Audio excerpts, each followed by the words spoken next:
এক টুকরো জমিতে এমন এক ফল হচ্ছে যা ফল দিতে শুরু করে ৩ বছরের মাথায়। এরপর একটানা ১৫ থেকে ২০ বছর ধরে ঘরে তুলছে মুনাফা। কোনো বড় খরচ নেই, শুধু সামান্য পরিচর্যা। হ্যাঁ, ঝালকাঠির আমরাই এখন সেই আশার আলো যা কৃষকদের মুখে এনেছে হাসি।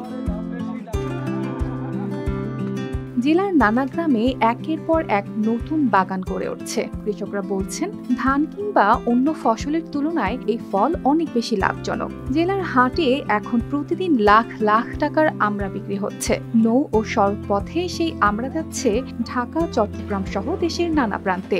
প্রতি বছর এখানে আমরা কিনি। এবছর আমরা ফলন কম হয়েছে এবং দাম ভালো আছে। ৯০০ হইতে ১২০০ টাকা এখন চলতেছে। আগামীতে আরো দাম বাড়তে হবে। ভীমরুলি হাট এলাকার সবচেয়ে বড় আমড়া বাজার। মৌসুমের এই সময়ে সকাল থেকে সেখানে ভিড় লেগে থাকে। পাইকাররা একত্রে কিনে নিচ্ছেন বিপুল পরিমাণ ফল, আর কৃষকদের হাতে মিলছে মোটা টাকা। ৪ থেকে ৫ লাখ টাকা ক্রয় করি। এই আমড়াটা আমার বিভিন্ন জেলায় যায়, চট্টগ্রাম, ঢাকা, ফেনী, রাজশাহী, বিভিন্ন জায়গায় আমাদের আমড়াটা যায়। এবছর প্রতিকূল আবহাওয়ার কারণে ফলন কিছুটা কম হয়েছে, কিন্তু মৌসুমের শুরুতেই ভালো দাম পেয়ে কৃষকরা খুশি। প্রতিমণ আমড়া বিক্রি হচ্ছে ১২০০ থেকে ১৫০০ টাকায়। কৃষকদের আশা, মৌসুমের শেষে দাম আরো বাড়বে। এই যে বরিশালে আমরা বলা হয়, এই আমড়াগুলা ঝালকাঠিতে আর পিরোজপুরে বেশি জন্মে।